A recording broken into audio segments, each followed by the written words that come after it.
This is Bearhawk update number 927.2.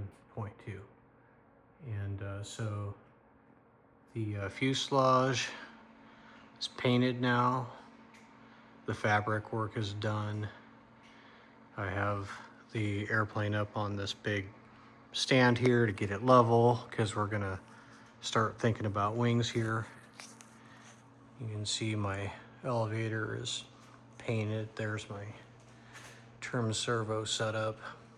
If I had to do that again, I would do that slightly different. I would probably invert the servo and make the tray a lot smaller, but whatever, it'll work. Got my bash plate here. It's all painted. I don't remember where I put it. It's probably up here. Bash plate's right there. Anyway, we walk down the airplane. The doors are installed now and need to be painted, but I made these frames for the windows, and then these slides that can slide the window open and closed from the inside. I still have the flush handles here, and I made it so that the stripe runs right through the blister.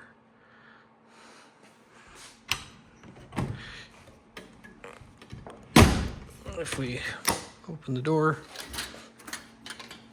we have the big experimental on these door sills. These sills are hard anodized. They're made out of 50 thousandths 2024 T3.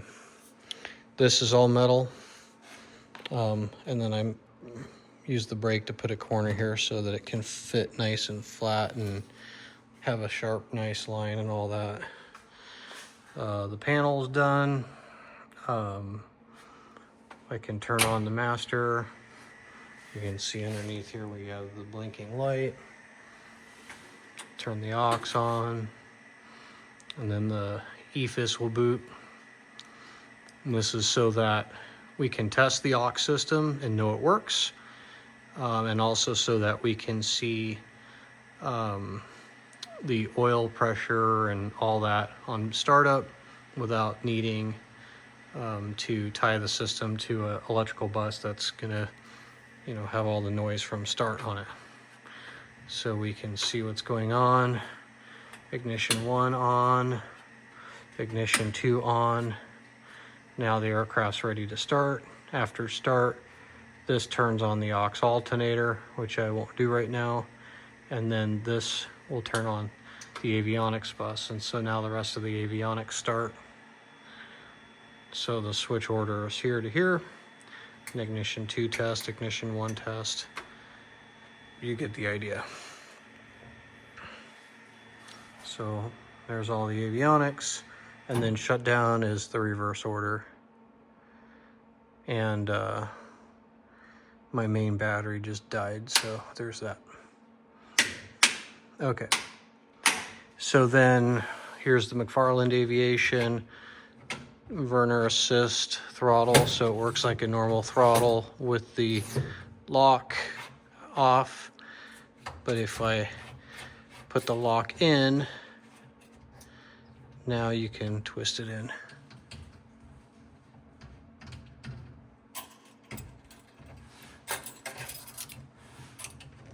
You actually have to unlock it a fair bit before it'll work, but now it's all nice and smooth.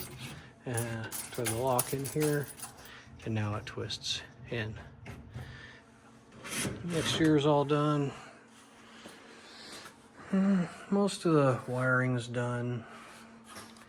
I have a bunch more nonsense down here, mostly chargers and screws and stuff. The rear bulkhead is done with the compass rose bead rolled into it. I haven't painted it yet. I may not until after first flight. Like, I want to get in the air, and if that gets painted afterwards, who cares?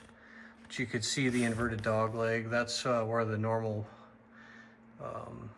bulkhead goes, but we built the extended baggage. So you can see the ELT there. You can see my awesome Tommy Bahamas headliner that Cinda made for me. shark fins for the ADS-B. Here's a bunch of fuel line plumbing and whatnot. I built these little trays because I thought that putting my wires here instead of tied up with my electrical wires or my spark plug wires would make some sense. They seem to be okay. We're working through that. That's some top secret stuff we won't talk about. This is how I did the oil cooler. I was able to get all the way around the mount here. This should work, you know, I think.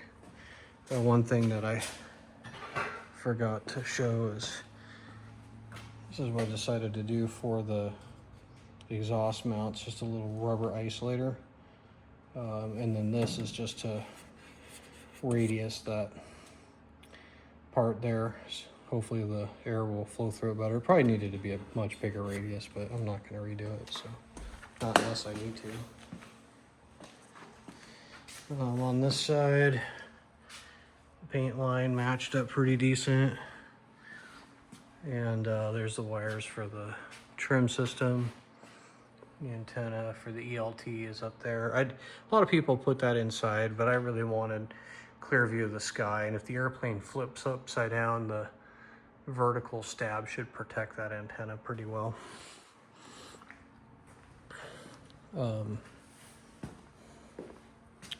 Yeah, that's about it. So hopefully pretty soon here we'll be able to finish the nose bowl and the cowling and whatnot. And pretty quick here also, we're going to start mounting that wing on.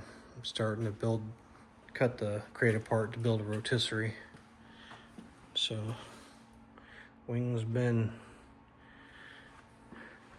waiting to get built for many, many years now. So then we'll head back down to the airport and try to get it in the air.